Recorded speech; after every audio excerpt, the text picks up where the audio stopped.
Hello, Bobs. We're back with The Wandering Heir, a Christmas story by Charles Reade, 1872 book, which I've taken to only reading during the day because the font's smaller and the pages are dim.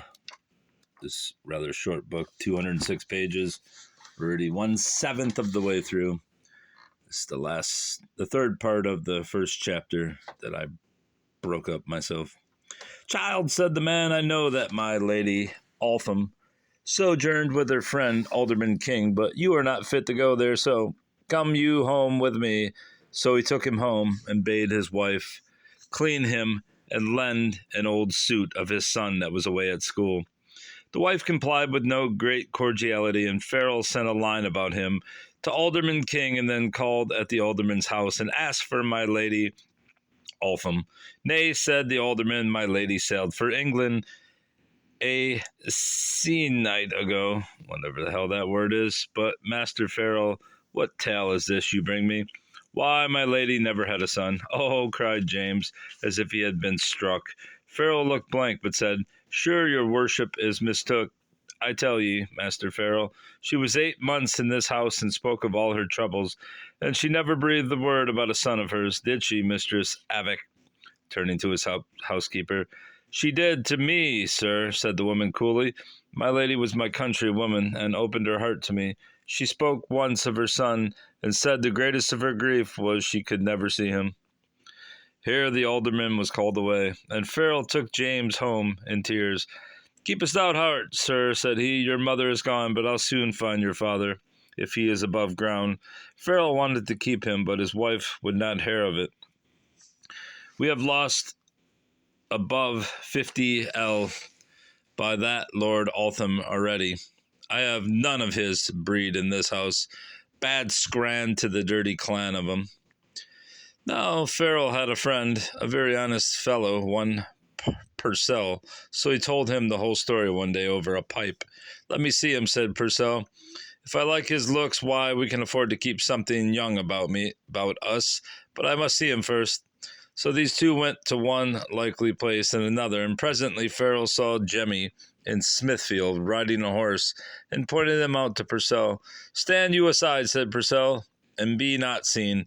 He took a good look at the boy, and liked his face. Child, said he, what is your name? James Ansley, sir. Whose son are you? Alas, sir, said James, prithee, do not ask me, it makes me cry so. I'm a lost boy. Then the honest man's bowels were moved for the child, but he would not show it all at once. Are you Lord Altham's son? He said a little roughly. Indeed, then I am, sir, said he, and looked him in the face.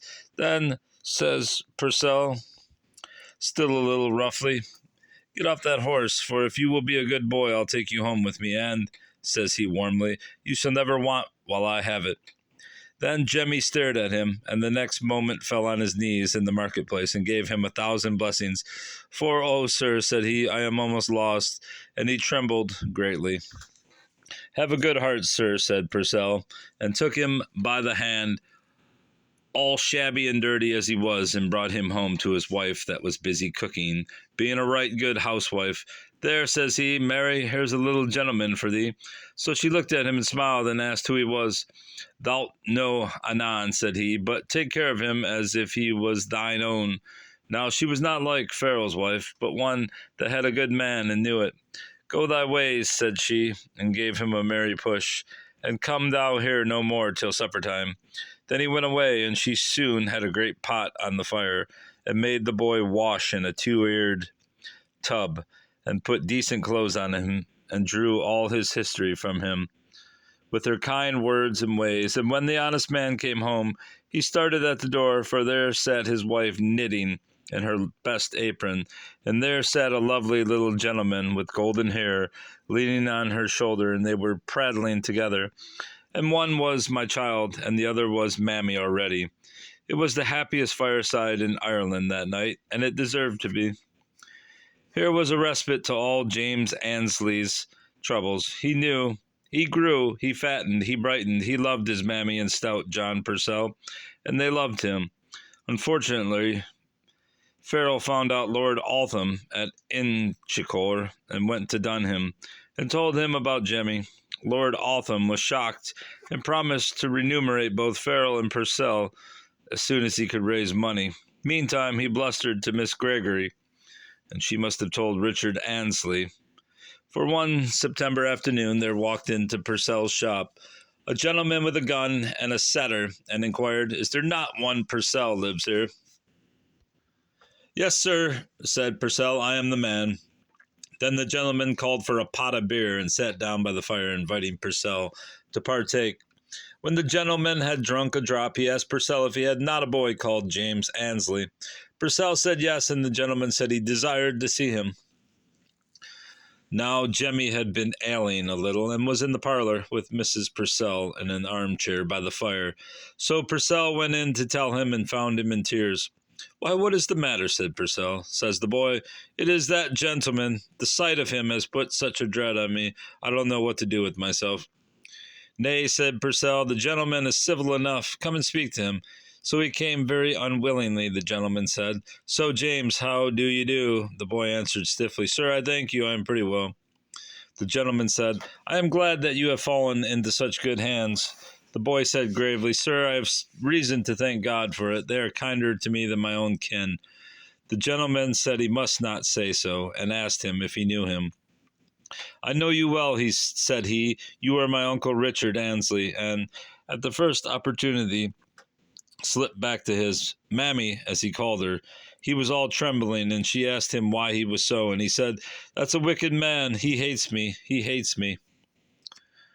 He never came near me but to hurt me. I'd liever, or is that liefer? I'd liever meet the devil. Some day he will kill me." Whilst Dame Purcell was comforting him and telling him nobody should harm him under her wing, Richard Annesley treated Purcell and told him Lord Altham should recompense him. But Purcell declined that favor, and said rather contemptuously, "When he is mad enough to take his own flesh and blood into the house, he knows where to find him, but ask no pay. I can keep a lord's son if his father can't, and I can love one if his father can't, for there never was a better boy stood in the walls of a house." 3 months after this, Lord Altham had a short illness and died. He was to be buried at Christ Church, and the sexton told Mrs. Purcell the afternoon before the funeral. They buried at night in those days. Mrs. Purcell had not the heart to keep it from the boy. He turned very pale, but he did not cry. Only he would go to the funeral. Purcell dissuaded him, and then he began to wring his hands. Mrs. Purcell had her way for once, and got him weepers to attend. Don't know what that means. Got him weepers. It was a fine funeral by torchlight, velvets, plumes, mutes, flambeaux. One thing only was wanting: mourners. The tenants of his vast estate, his numerous boon companions, his wife, his betrothed, his brothers, Lord Anglesey, and Richard Annesley, all drinking, or gaming, or minding their own business. There stood by this wretched noble's open grave only two that cared: an old coachman, Whedon, and the poor boy he had so basely abandoned. The rest were strangers brought there by hard curiosity. When the coffin began to sink out of sight, the tender heart of the deserted one almost burst with grief and wasted love. "Oh, my father, cried the desolate child, and that wild cry of woe rang in ears that remembered it and spoke of it years after. When he came back, all in tears, Purcell said, "There, dame, I knew how 'twould be," and he was almost angry. "But 'tis best so, John," said she. "Dear heart, when he comes to be old, would you have him remember he could not find a tear for his father, and him no more?"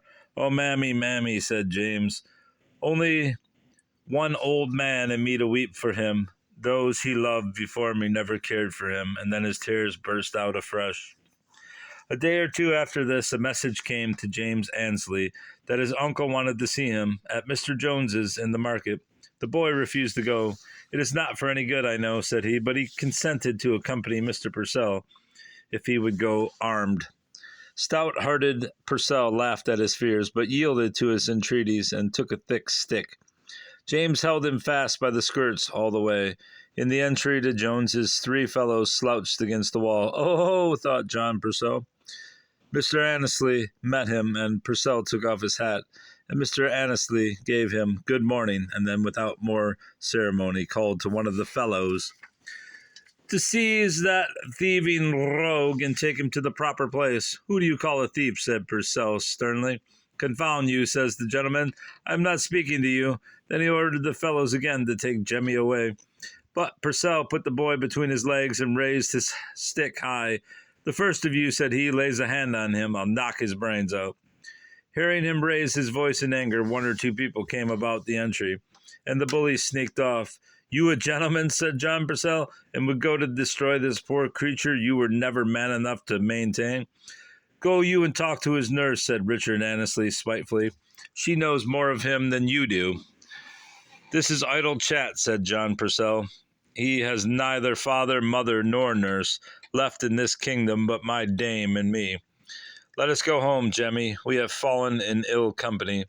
But from that day there were there were always fellows lurking about John Purcell's house, sometimes bailiffs or constables or sharks disguised as such, and the boy one day lost his nerve and ran away.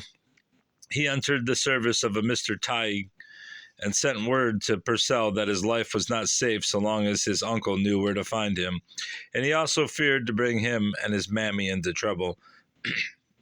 For this cowardice he paid dear.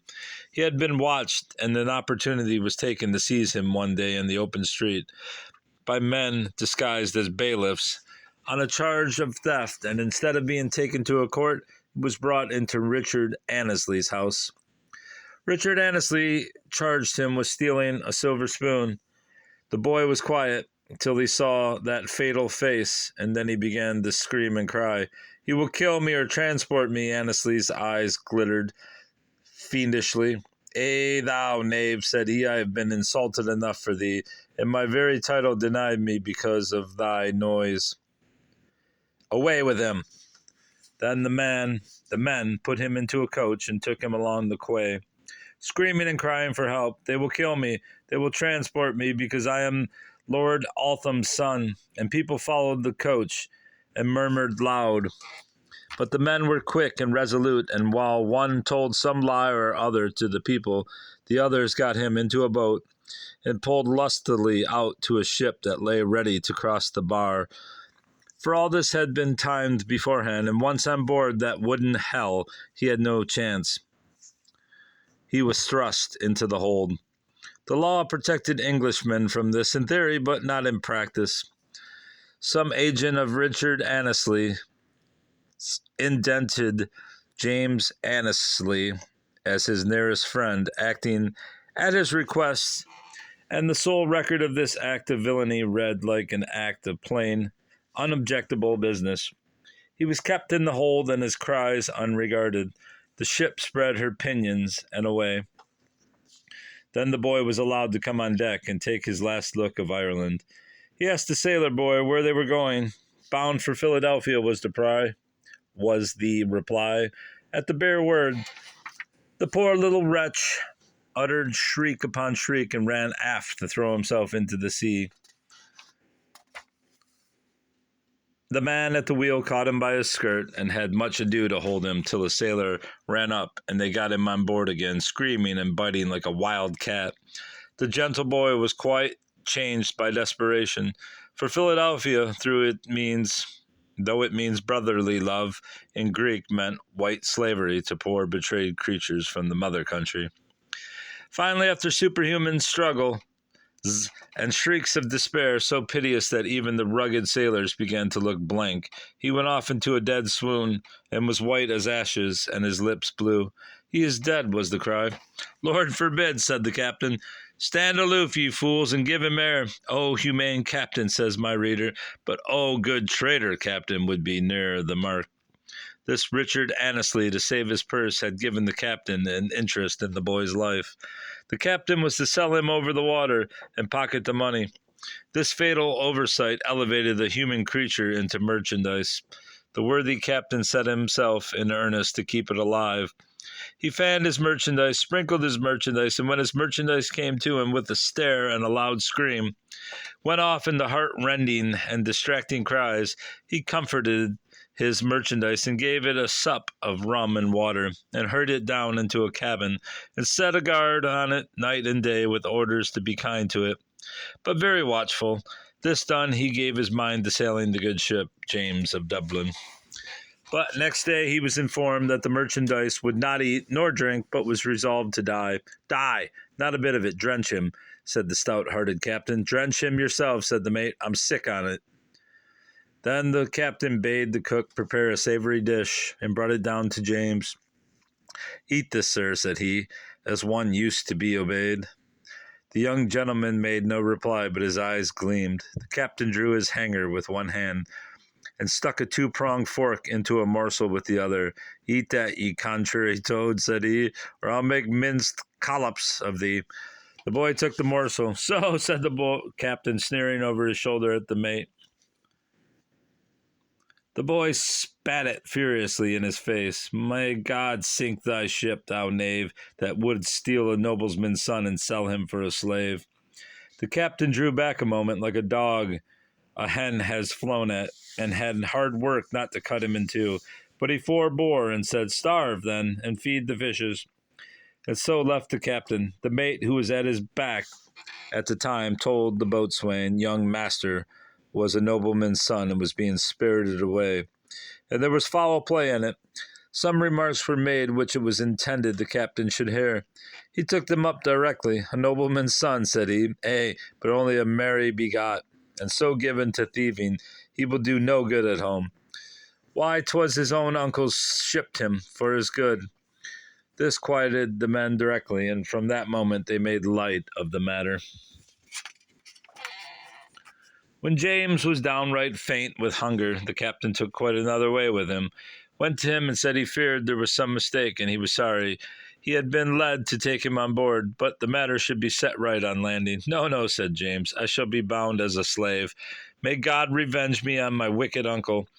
I see now why he has done this, to rob me of my estate and my title. Indeed, I begin to think he is to blame, said the captain, but why take fright at a word, sir? None can make you a slave for life as the negroes are, but only an apprentice for a time. I am beholden to you, sir, said James, but call it what you will. 'Tis slavery, and I'd liever die. But promise to send me back by the first ship, and I will give you a hatful of money when I come to my rights, and pray for you all my days. Aye, but if I do so, will you eat and drink and be of good heart? That will I, sir. Then 'tis a bargain. They shook hands upon it, and from that hour were good friends. James was treated like a guest. He ate and drank so heartily that the captain began to wince at his appetite, and in a word, what with the sea air, plentiful diet, and a mind relieved from fear of slavery, the young gentleman's cheeks plumped out and became rosy. He grew an inch and a half in height, and landed at Philadelphia, a picture of a little Briton. The planters boarded the ship. The captain threw off the mask and sold him directly for a high price to one Drummond. James raged and cried and demanded to be taken before a justice. Then, for the first time, the captain produced papers, all prepared by Richard Annesley under legal advice. The colony wanted labor and was ill disposed to sift the evidence that furnished it. It all ended in Drummond carrying his white slave home to Newcastle County. Next morning at 5 o'clock, he found himself engaged with other slaves, black and white, cutting pipe staves, and an overseer standing by, provided with a whip of a very superior construction to anything he ever saw in Ireland. Being only a boy and new at the work, he was first ridiculed, then threatened, and before the day ended, the whip fell on his shoulders, stinging, branding, burning his back. Much, his heart more, for then this noble boy felt with all his soul and all his body what he was come to, an ox, an ass, a beast, a slave. Poor boy. And chapter 2 awaits us. Goodbye, Bravs. Goodbye.